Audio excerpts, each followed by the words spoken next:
Bismillahirrahmanirrahim. Assalamualaikum warahmatullahi wabarakatuh.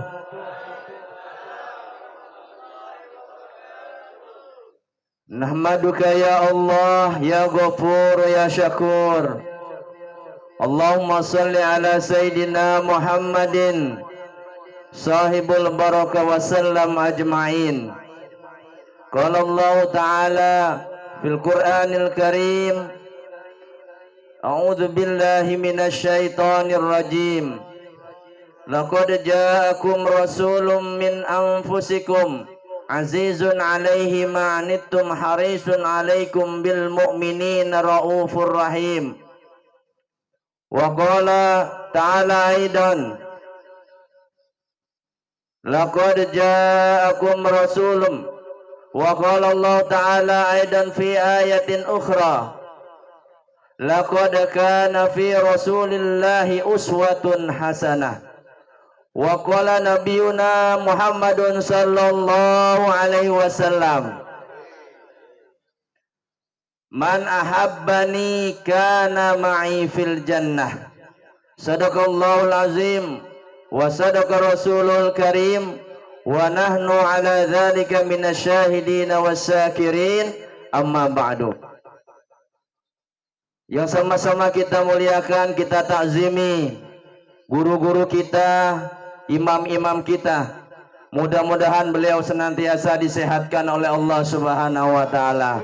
Orang-orang tua kita yang masih bersama kita mudah-mudahan diberikan panjang umur serta kesehatan sehingga terus bisa bersama kita. Karena kehadiran orang-orang tua ini membawa berkah. Rumah yang di situ ada orang tua akan terasa berkahnya. Juga hadir bersama kita guru-guru kita. Ketika di situ ada guru-guru kita, orang-orang yang alim, maka di situ akan banyak hikmah. Sehingga kalau ada orang yang alim dan tua, maka terkumpul di dalamnya. Situ ada keberkahan dan di situ juga akan ada hikmah. Mudah-mudahan beliau senantiasa dipanjangkan umur, diberikan keturunan yang soleh dan solehah, agar senantiasa dapat melanjutkan syiar-syiar Islam di masa-masa yang akan datang. Alhamdulillah juga hadir bersama kita pemimpin-pemimpin kita. Ada pemimpin majelis, tadi ada berapa majelis yang disebutkan. Mudah-mudahan ini bagian dari ikhtiar dalam rangka merangkul, menggabungkan, dan memberi semangat. Meskipun kalau di sekolah itu ada namanya taman kanak-kanak, ini ada taman yang kawak-kawak sudah, yang sudah senior-senior sudah. Tujuannya bukan ikut MTQ belajar ngajinya, tapi ini untuk apa namanya, beribadah. Jadi tidak dilihat targetnya mau kemana enggak, tapi paling enggak dengan berkumpul. Yang awalnya kurang semangat mengaji menjadi semangat mengaji. Yang sebelumnya Fatihahnya belum dilancarin, belum ditasheh, alhamdulillah sudah mulai diperbaiki. Karena orang yang tidak bisa membaca Al-Quran maka akan bermasalah di dalam sholatnya. Kemudian hadir juga bersama kita tokoh-tokoh masyarakat, bahkan kepala desa juga hadir. Sudah dilantik belum ini? Oh belum ya, ya. Insya Allah mudah-mudahan panjang umur dan sempat dilantik lah gitu ya. Mudah-mudahan. Kita senang kalau ada kepala desa yang hadir-hadir. Alhamdulillah. Paling enggak nanti program-program akan banyak mendukung program-program keislaman kita, program-program untuk peningkatan dakwah Islam yang ada di tempat kita. Amin ya robbal alamin. Juga pemuda-pemuda kita dan juga ibu-ibu kayaknya di sana ya. Nanti kalau nggak disebut takut pulang dia. Mudah-mudahan semua yang terlibat di acara ini, mudah-mudahan Allah berkahi bijahi nabiyuna Muhammadun sallallahu alaihi wasallam. Ibu bapak yang dirahmati oleh Allah Subhanahu wa taala, kita kembali bersyukur. Meskipun tadi Bapak Haji Aspiran sudah mengajak kita bersyukur kembali. Perbanyak bersyukur. Karena salah satu kunci kebahagiaan kita itu awali syukur kita. Syukur yang pertama itu nampak dari senyum Bapak Ibu.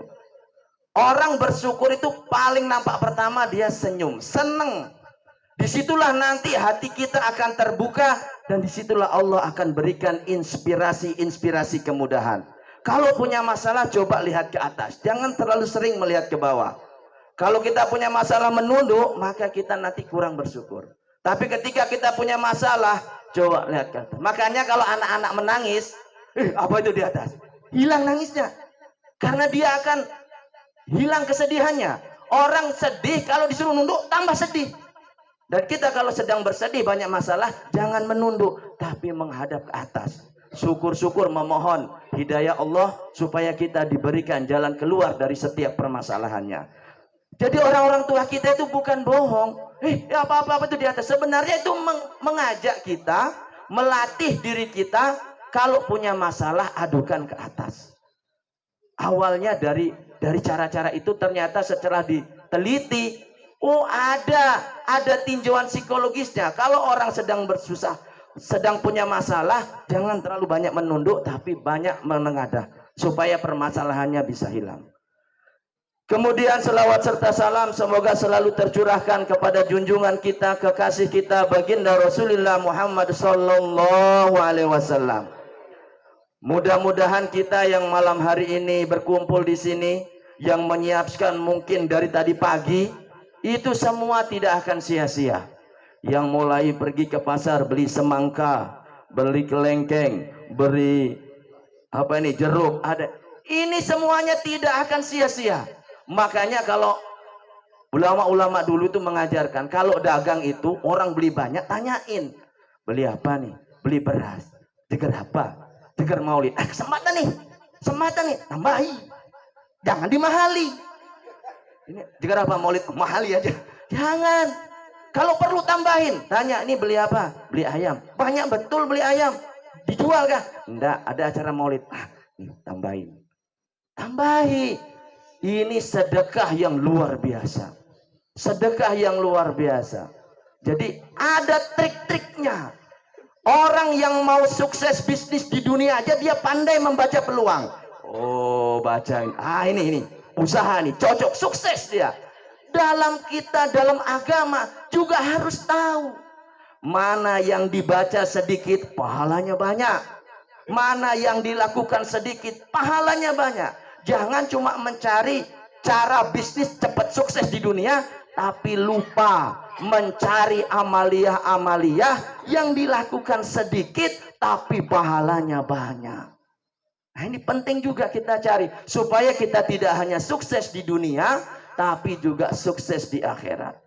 Orang-orang yang ngerti tentang agama, dia tahu, baca ini sedikit, wah pahalanya, malaikat kewalahan mencatat. Bahkan air hujan yang begitu banyak, malaikat Mikail itu bisa menghitung dengan tangannya. Karena setiap tangannya mempunyai jari-jari yang jumlahnya luar biasa. Tetapi ketika umat Rasulullah membaca selawat dengan hudurul qalbi, itu sudah ampun malaikat. Ampun. Yang dimaksud baca selawat 1 kali dibalas 10 itu sambil ngayun Allahumma sholli ala sayyidina. Enggak ada hadir, itu 10. Itu yang enggak pakai hadirul qalbi. Tidak kontak hatinya dengan Rasulullah. Sambil nyanyi-nyanyi, tidak hadir di dalam hatinya Rasulullah, itu yang dikasih 10. Tapi ketika hatinya hadir, apalagi sampai meneteskan air mata, seperti yang dibaca di syair tadi, kalau orang sudah cinta itu makan tak habis, tidur tak nyenyak, mandi tak basah. Nah, itu cinta sudah dia itu. Bangun malam terngiang-ngiang sampai nggak bisa tidur, itu cinta sudah itu. Tapi kalau cinta makan masih habis, tidur masih lewat, mandi masih basah, apalagi lupa matiin keran, masih dipertanyakan cintanya. Masih dipertanyakan. Sehingga membaca selawat ini boleh. Boleh kita niatnya supaya baca selawat rezekinya lancar, boleh. Daripada pergi ke gunung mana cari mantra-mantra di sana. Tapi kita berharap membaca selawat ini kita pelan-pelan bisa naik kelas. Bukan hanya untuk komersil, bukan hanya untuk kepentingan jabatan, bukan hanya untuk kepentingan banyak rezeki, tapi bisa selawat ini menumbuhkan mahabbah kita kepada junjungan, itu baru kita naik kelas. Naik kelas kita. Jadi baca selawat ini motivasinya bukan semata-mata kalau ada masalah baru baca. Ya boleh, tapi kita belum naik kelas itu. Masa sudah 2 tahun yang lalu kita amal itu seperti itu aja niatnya. Ya mulai tahun ini setelah maulid ini kita naiklah kelasnya. Naik kelasnya. Di samping kita untuk niat tadi itu yang cari rezeki, jabatannya naik, kemudian anaknya soleh, niatin juga tambah supaya muncul mahabbah kita kepada Rasulullah. Ini ikhtiar kita, karena man ahabba syai'an kathura dzikruhu. Siapa yang mencintai sesuatu, pasti dia sering menyebutnya, dia sering mengingatnya. Orang kalau sudah senang sama bisnisnya, ketemu kawan ngomongin itu. Senang sama sarang waletnya, sebentar-bentar, berapa sudah bulan ini? Ngobrolin walet. Kalau orang lagi mau begini lagi juga sama. Mana lagi ada? Karena hatinya isinya itu. Nah sekarang itu proses kita balik. Kalau kita sulit mencintai Rasulullah, sebut aja namanya. Sebut terus namanya dengan cara membaca sholawat. Demikian juga kalau umpamanya anak-anak kita sulit diatur, ada masalahnya, jangan sampai pojok-pojok rumah kita ini ada tempat yang belum kita baca sholawat di sana. Sambil nyapu di lantai baca sholawat. Kalau perlu kamar anak kita jarang baca sholawat di kamarnya, datangi, hampar sajadah, sholat duha, setelah itu banyak baca sholawat di kamarnya. Supaya kamar anak kita itu penuh berkah. Karena apa saja yang melekat dengan Rasulullah menjadi berkah. Bulan kelahirannya menjadi berkah. Tempat kelahirannya menjadi berkah. Hari kelahirannya menjadi berkah. Apapun yang berhubungan dengan Rasulullah akan menjadi berkah. Sehingga tempat-tempat di sudut-sudut kamar kita ini, di rumah kita ini, bacain selawat. Tapi jangan juga sampai di WC juga dibacain. Jangan dibacain kalau di WC. Paling enggak di dapur. Baca, ini kayaknya belum pernah dibacain selawat. Bacain selawat. Supaya dapur kita berberkah. Ibu bapak yang dirahmati oleh Allah Subhanahu wa ta'ala. Diceritakan tadi dalam maulid, saya nggak begitu pandai berbahasa Arab, tapi sedikit-sedikit lah saya tangkap maknanya ya. Sebenarnya ceritanya sudah habis diceritakan, dibaca. Cuma masalahnya kita kan kurang makan daging onta, kurang makan kurma, sehingga ya terbatas kemampuan bahasa Arabnya. Di antara yang dibaca tadi, Rasulullah itu diceritakan bahwa Rasulullah Shallallahu Alaihi Wasallam ketika dilahirkan ini, Rasulullah itu manusia, Bapak Ibu ya. Rasulullah itu manusia, tetapi beda dengan kita. Beda dengan kita ini. Kalau kita begitu lahir, yang nerima mungkin dukun beranak. Dukun beranak atau mungkin perawat. Tapi Rasulullah ketika lahir, yang nyambut itu Siti Maryam. Siti Maryam dan Aisyah. Aisyah itu istri dari Fir'aun. Istrinya Fir'aun. Jadi yang nyambut itu bersama bidadari. Jadi bukan dukun beranak yang nyambut. Orangnya spesial. Jadi malam itu Allah mengutus kedua perempuan ini untuk menemani. Karena Aminah ini, ibunda Rasulullah ini kan tidak ada suaminya lagi sudah. Terasa sedihnya. Mau melahirkan, tidak ada pendampingnya. Kalau sekarang ada juga. Wanita melahirkan, bapaknya lagi pergi mancing. Tidak ada. Teleponi, bentar dulu. Lagi kerujut-kerujutnya. Tidak mau ninggalin. Ninggalin istrinya sudah mau beranak di klinik gitu ya. Nah, saking, wah ini kalau ditinggal ini tidak bisa tidur. Karena cinta tadi itu, cinta sama pancingnya. Jadi kelahiran Rasulullah itu, ya seperti kita lahir juga, cuma yang nyambut beda. Di dalam riwayat-riwayat dikatakan Rasulullah itu lahir sudah berkhitan. Meskipun ada orang yang menyanggah, ada yang menyanggah. Tapi kalau yang nyanggah, kalau begitu siapa? Nggak bisa juga jawab. Jadi sejarah yang ditulis di dalam kitab-kitab berjanji, simtuduror dan lain sebagainya. Sejarah yang sampai ke kita ini beda-beda. Ada yang jalur kanan, ada yang jalur kiri. Sehingga ada orang yang suka seperti kita, ada juga orang lain yang nggak suka. Bahkan di kita ini termasuk aludolah lah sebetulnya ya. Ya karena yang dibaca beda. Sehingga orang itu agamanya tergantung gurunya. Maka hati-hati kepada kita nyekolahkan anak, nyerahkan ke guru, lihat betul-betul. Jangan sampai nanti kita berkelahi sama anak. Bapak nih, enggak cocok sama aku sudah. Gara-gara beda sekolahnya. Beda pendidikannya. Akhirnya berkelahi anak sama bapak. Enggak ada yang mau jadi imam. Enggak ada. Gara-gara beda pemahamannya. Tapi enggak apa-apa. Karena biar kita jelaskan juga sudah terlanjur begitu. Mereka mencintai dengan caranya sendiri. Dan kalau kita kelahi dengan mereka, kita ingat Rasulullah. Kita ini sebagai orang tua, kalau lihat anak berkelahi, biar salah satunya benar, pasti nggak suka. Gitu ya. Pasti nggak suka. Jadi kita dalam berdakwah ini, nggak boleh juga kita sampai istilahnya baku hantam. Apakah itu dengan tangan, dengan mulut, dengan ketik-ketikan. Marah. Wah, balasi lagi. Akhirnya berkelahi. Anda jangan juga begitu. Kita pikirkan Rasulullah. Rasulullah melihat kita seperti itu, tentu akan bersedih. Lebih baik didoakan saja. Ya sudah berbeda, doain. Nah, karena masing-masing itu punya dalilnya sendiri-sendiri. Kita yang sudah seperti ini istiqomah di jalan kita, yang beda-beda mudah-mudahan. Karena hati orang itu Allah yang membolak-balikkan. Kita biar aja, kalau enggak mau ya enggak bisa. Allah yang bolak-balikkan. Ibu bapak yang dirahmati oleh Allah Subhanahu wa taala. Kemudian ciri-ciri kenabian itu harus diiklankan. Kita ini umat Islam ini kadang-kadang malu untuk mengiklankan diri. Yang bisa tilawah Pak Edi Muiz sama Imam Bahrudin. Sehingga kalau dua-duanya parau, payah, sudah, nggak ada lagi kita tahu. Padahal tempat-tempat yang maksiat aja dia pakai pelang gitu. Oh, di sini tempatnya. Dukun pasang pelang. Panti pijat pasang pelang.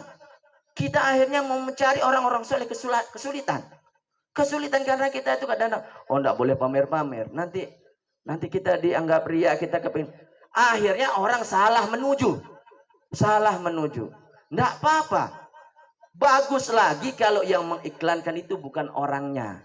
Kita yang punya kepala desa, punya RT memberitahu warga, oh di sini ada guru ngaji, gurunya di sini bagus ngajinya, diarahkan. Supaya anak-anak kita nggak salah tempat. Nggak salah tempat belajarnya, itu nggak salah tempat.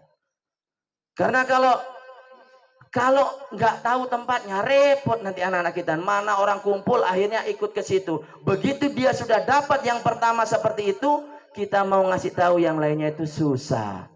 Orang-orang tua yang sudah menyekolahkan anaknya di pondok atau di sekolah yang di situ sama seperti kita, sampaikan. Itu kebaikan, disampaikan. Kalau mau di sini pondoknya, di sini tempatnya, disampaikan kepada tetangganya. Jangan sembunyi-sembunyi. Karena tempat-tempat yang maksiat saja itu mengiklankan diri. Kita buka Facebook ada iklannya. Buka YouTube ada iklannya. Yang jelek-jelek aja diiklankan. Kalau kita yang bagus-bagus tidak diiklankan, akhirnya orang mengenal jelek-jelek saja. Kalau kita melihat orang kekurangannya, maka kebaikannya tidak terlihat. Maka kalau ulama-ulama kita, dia pasti akan menceritakan kebaikan ulama-ulama yang lainnya. Supaya orang lain tahu kebaikan ulama ini. Dan di akhir zaman itu kebalikannya. Cari kejelekan-kejelekannya, disampaikan ke sana. Padahal itu kebaikannya luar biasa. Tapi yang muncul justru kejelekannya. Nah, ini yang perlu kita rubah di majelis-majelis seperti ini. Mudah-mudahan kita terbuang itu pikiran-pikiran suuzon kepada umat Nabi Muhammad. Ibu bapak yang dirahmati oleh Allah Subhanahu wa taala. Saya sebenarnya ini masih punya utang katanya ya. Saya ini belum tenang kalau mati punya utang. Mana utangnya enggak jelas lagi ya. Jadi kita kemarin ketika ngumpul di rumahnya Haji Sobar ya. Nah, itu kita coba ya kilas balik tentang aktivitas-aktivitas kita, wabil khusus amalia-amalia kita ini supaya nggak bocor tadi itu. Terutama yang sering bocor itu sebenarnya ibu-ibu. Dan godaan untuk bocornya amal itu banyak, Bapak. Karena kadang kita ini sudah bangun rumah bagus-bagus, nanti kita itu langsung senggol pondasinya sedikit. Habis itu. Sudah bangun masjid, sedekah. Begitu ada orang yang mulai, kita enggak tahu.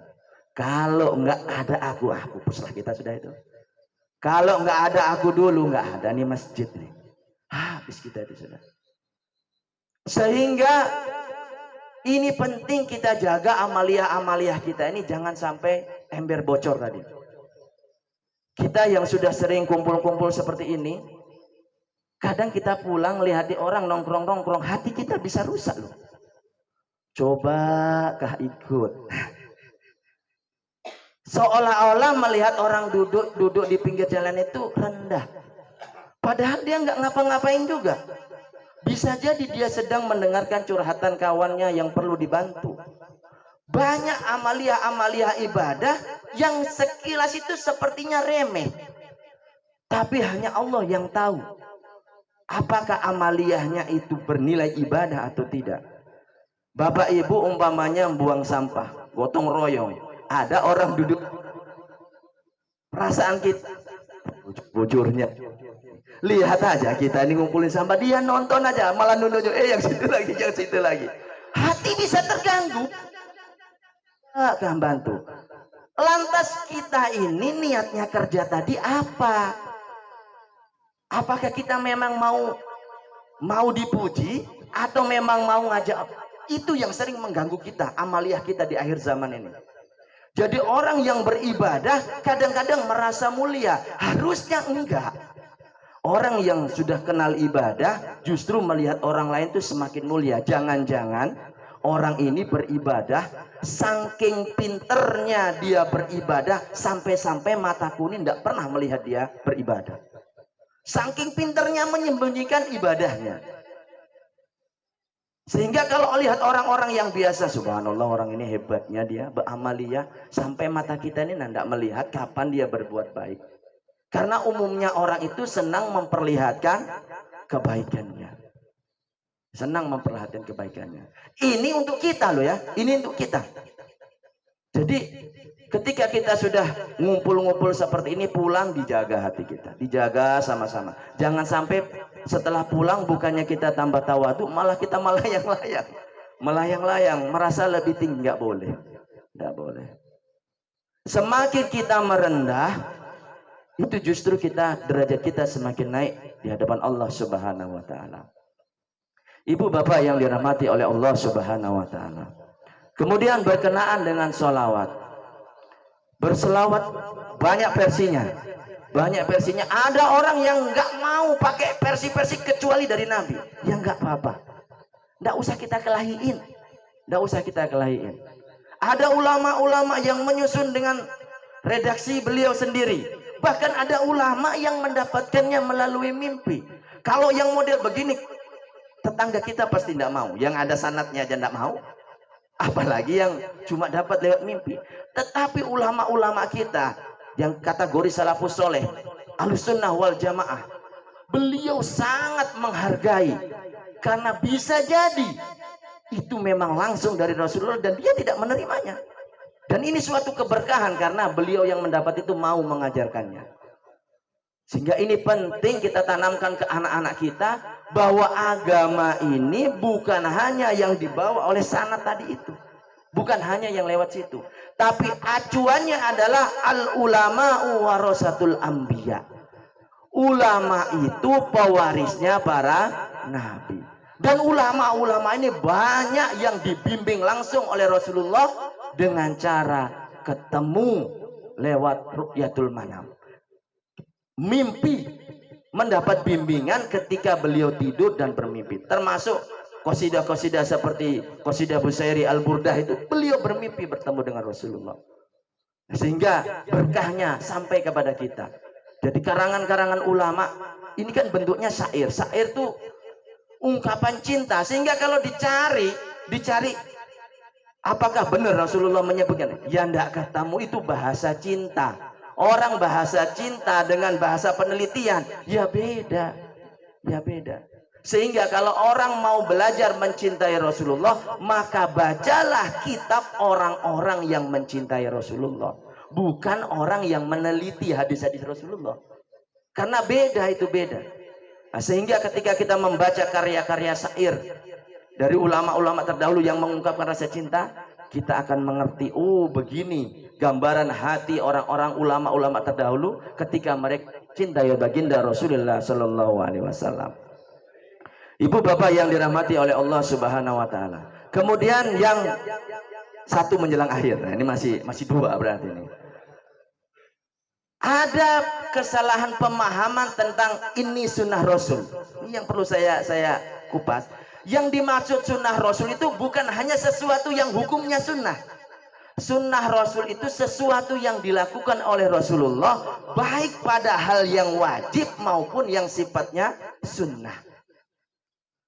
Jadi orang yang namanya sudah sholat wajib, ya ini sunnah. Sehingga kalau ada orang menyebut orang Kota Bangun ini banyak meninggalkan sunnah, keliru. Kita lebih banyak menjalankan sunnah. Banyak kita ini sudah menjalankan sunnah. Sehingga kita berwudu itu sunnah Rasul. Meskipun wudu itu bisa kategorinya wajib ketika kita mau menjalankan sholat wajib. Ini dalam rangka kita mensyukuri diri. Mensyukuri diri bahwa kita ini sudah banyak melakukan sunnah-sunnah Rasul. Makan kita bersama-sama itu sunnah Rasul.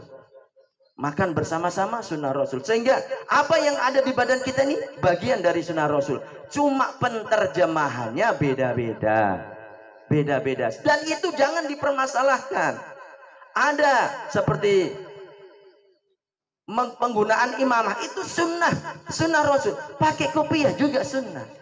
Jadi nggak perlu lagi itu diadu-adu, nggak usah perlu, nggak perlu diadu-adu, nggak perlu diadu-adu. Itu sama-sama sunnah, memahami sama-sama sunnah. Jadi kita sunnahnya, kesunahan kita di orang Indonesia memang pakai kopiah. Ada yang menggunakan kesunahan yang dilakukan oleh baginda Rasul. Jadi nggak perlu dipermasalahkan, nggak perlu. Kita lebih baik mencari persamaan-persamaannya. Jadi berkenaan dengan sunnah Rasul. Kemudian termasuk di dalamnya sunnah-sunnah Rasul adalah kita ini menjaga keramah tamahan, menjaga persaudaraan. Itu bagian dari sunnah Rasul. Dan hukumnya bukan sunnah tapi wajib. Sehingga kalau ada kawan kita yang tidak setuju dengan tahlilan, yang tidak setuju dengan maulidan, kita nggak boleh semangatnya itu semangat menghabisi, nggak boleh. Rasul kalau melihat suatu kemaksiatan, jangan semangat kita menghabisi, tapi semangat kita bagaimana mengajak, bagaimana mengenalkan, bagaimana kita hidup rukun. Karena memang kita ini sudah ditinggal Nabi itu 1440, dan itu sumbernya sangat banyak, sehingga kita akan berbeda dalam masalah fikih. Fikih itu kan artinya pemahaman. Nah, menciptakan kerukunan ini sangat mahal harganya. Kita nggak bisa dakwah, kita nggak bisa ceramah ngumpul-ngumpul begini kalau kita nggak akur. Bersyukur kita di Kota Bangun ini hampir-hampir nggak pernah kita lihat bawa parang itu kita nggak ketemu. Itu kesyukuran yang luar biasa dan berkah dari adanya majelis-majelis zikir, datangnya para habaib, itu semua membawa keberkahan sehingga hal-hal yang membuat kita resah, membuat kita terpecah belah itu akhirnya terbuangkan. Jadi kita banyak persamaannya, jauhi, buang prasangka-prasangka yang tidak menyenangkan. Ada orang mengumpul untuk anak yatim, dukung saja. Enggak dukung, diem. Jangan mempengaruhi untuk orang tidak mau nyumbang. Ada yang ngumpulin untuk Quran. Kalau memang nggak mau nyumbang, biarkan. Kayak ini sudah mulai ada tanda-tanda lunas utang saya ini. Mulai lunas kayaknya utang ini ya, karena mic-nya sudah mulai suruh nyetop. Karena ini sering mengganggu hati kita. Ada orang yang promosi umroh, bisnis mah. Kalau kita nggak bisa melakukan itu, ada orang yang mengurusi, kita bersyukur karena kita sendiri nggak bisa melakukan. Ada orang-orang yang nyumpulin sumbangan-sumbangan untuk pesantren, untuk anak-anak yatim. Kalau nggak bisa bantu, jangan ngomong yang macam-macam. Lebih baik kita diam. Kalau bahasa bantu seberapanya. Kalau enggak sudah diam. Jangan sampai ada orang yang mau bantu akhirnya enggak jadi gara-gara terpengaruh oleh omongan kita. Jangan-jangan di situ kita termasuk orang yang menghalang-halangi dakwahnya Rasulullah. Jadi hindari. Memang di akhir zaman itu macam-macam. Orang ada yang ngumpulin sumbangan lewat kalender, enggak apa-apa. Ada orang yang ngurus, enggak apa-apa. Karena kita nggak bisa juga melakukan itu. Kalau nggak bisa bantu ya sudah, diem. Jangan ikut memprovokasi. Sehingga tidak terhalangi. Karena kita yakin semua umat Islam itu membawa kebaikan. Apakah apapun profesinya, apakah dia penjual, apakah dia nelayan, pasti ada kontribusinya terhadap umat Rasulullah. Kita seperti ini nggak bisa ngumpul kalau nggak ada yang jual semangka, nggak ada yang nanam semangka.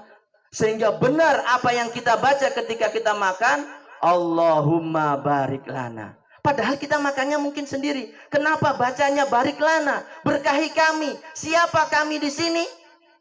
Orang yang nanam, orang yang jual, orang yang ngupas, orang yang ngantarkan, orang yang jual bibitnya, yang jual pupuknya, yang jual, itu semua kita doakan Allahumma barik lana. Sehingga ketika ada makanan kita berpikir untuk membuang, karena ini banyak jasanya orang. Jadi setiap makanan yang sampai ke mulut kita ini harus kita doakan, ya Allah berkahi. Sehingga makanan yang kita makan ini bukan karena kita punya uang lalu makanan itu ada, tapi berkat jasa-jasanya orang. Sehingga ketika kita ada majelis seperti ini, ada pengajian, mungkin kita bisa tenang karena ada yang jual-jual makanan-makanan tadi. Pulang pengajian lapar, untung ada yang jual nasi goreng. Berarti orang nasi goreng ini punya jasa terhadap Islam. Untung ada yang jual minyak, ada yang jual bensin. Berarti dia ada kontribusinya terhadap umat Islam ini. Sehingga apapun profesinya umat Islam itu, bahkan orang-orang yang bodoh, orang-orang yang maksiat ada jasanya. Kalau enggak karena ada itu, pensiun semua ustadznya. Orang pinter semua. Apa yang mau diceramahin? Apa yang mau diajak? Sehingga pandangan kita bahwa umat Islam ini, bahkan orang-orang di luar Islam itu dalam masuk kategori umat dakwah. Umat yang perlu kita ajak. Bukan kita binasakan. Ada umat dakwah ini orang Islam tapi belum melaksanakan ajaran Islam. Ada juga umat dakwah itu orang di luar Islam yang belum memeluk Islam. Dan orang yang sudah masuk Islam dan mengamalkan ajaran-ajaran Islam, inilah yang disebut dengan umat al-ijabah, yang sudah menerima dan melakukan ajaran-ajaran Islam. Sehingga ketika kita melihat orang-orang yang ada di sekitar kita, pandangan kita itu pandangan kasih sayang. Bukan pandangan murka. Lihat orang bertato sudah, ini. Pandangannya harusnya pandangan rahmah, pandangan kasih sayang. Kalau Rasulullah dulu hanya mengajak orang-orang yang sudah baik, Rasulullah nggak punya teman. Umar bin Khattab itu preman pasar Ukas. Premannya didoakan supaya Rasulullah punya umat. Sehingga ketika kita ada orang-orang yang mungkin perilakunya kurang baik, semangat kita itu untuk mengajak. Siapa tahu dengan cara dihadiahi. Ini tadi kami habis maulidan, dikirimi ke rumahnya. Wih, aku padahal di rumah begini aja masih dapat berkahnya. Maulid loh. Kita selamatan di rumah, tetangga kita jarang mau kumpul. Entarin, siapa tahu besoknya gabung dengan kita.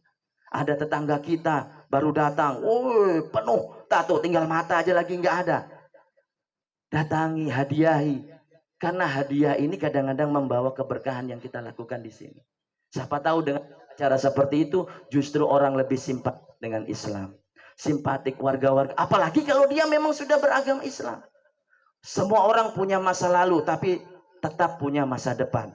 Kita boleh-boleh saja berdoa supaya kita husnul khotimah. Tapi ingat, kita ini juga sudah ditentukan. Ada yang husnul sabikoh. Kita ini sudah ada ditentukan. Apa kita kelompok yang kanan atau kelompok kiri, kita nggak tahu. Jangan-jangan yang bertato sudah ditakdirkan Allah termasuk kelompok yang mendapat jatah masuk surga. Kita juga sama-sama nggak tahu. Tapi mudah-mudahan amaliah-amaliah kita ini menjadi tanda-tanda bahwa kita ini mudah-mudahan termasuk orang-orang yang husnul khotimah juga husnul sabik. Artinya kita dulu sudah ditetapkan sebagai kelompok yang baik. Juga mudah-mudahan nanti kita di akhir hayat kita juga termasuk orang-orang yang husnul khotimah, mengakhiri hidup kita dengan baik. Sehingga ini menjadi catatan supaya kita ini jangan dulu merasa tinggi hati. Kita ini nggak tahu akhir hidup kita seperti apa. Ibu bapak yang dirahmati oleh Allah Subhanahu wa taala, kiranya sudah cukup lunas utang saya Pak Haji ya. Sudah lunas. Ya nanti kalau umpamanya mau kasih diskon lagi boleh juga Pak Haji ya. Yang jelas saya sudah tenang seperti doa kita di awal tadi bahwa Allahumma ja'alna aminah mutmainnah. Ini doa yang sering dibaca oleh wali-wali Allah supaya hati kita itu terasa tenang, terasa nikmat. Sudah nggak terlalu begitu cintalah sama dunia ini ya. Artinya punya harta yang memang untuk kepentingan dakwah. Demikianlah Bapak Ibu yang dapat saya sampaikan. Mohon maaf kalau umpamanya kurang memuaskan, karena memang saya ini bukan laki-laki pemuas ini. Ya, bukan laki-laki pemuas, tapi saya ini termasuk laki-laki panggilan. Jadi kadang-kadang dipanggil, ya enggak apa-apa lah. Nasib memang ya, nasib dipanggil-panggil ya, alhamdulillah enggak apa-apa. Mudah-mudahan membawa berkah untuk kita semua di tempat ini. Amin ya rabbal alamin. Hadanallahu wa iyyakum ajma'in. Assalamualaikum warahmatullahi wabarakatuh. Bapak-bapak, ibu-ibu yang kami muliakan, alhamdulillah cukup panjang lebar sudah sampaikan. Mulia matang lunas, memang lunas sudah kelihatannya itu. Alhamdulillah. Banyak yang kita petik tadi, yang kita amalkan. Saya lupa dengan ibu ada di bawah tadi ya. Nah ini, mohon maaf Bu ya tadi ya, sambutan saya tadi. Jadi ibu-ibu, kalau kita ilmunya ini banyak-banyak berselawat. Kalau ibu semil masak ya, apapun, masak gangan misalnya, masak nasi misalnya, itu bersemil berselawat mungkin berkah lagi akan dimakannya. Itu harapan kita. Bapak Ibu yang dihormati, alhamdulillah ini saudara Anan nih, adik kami ini melaksanakan ini, mungkin keberkahannya luar biasa nih.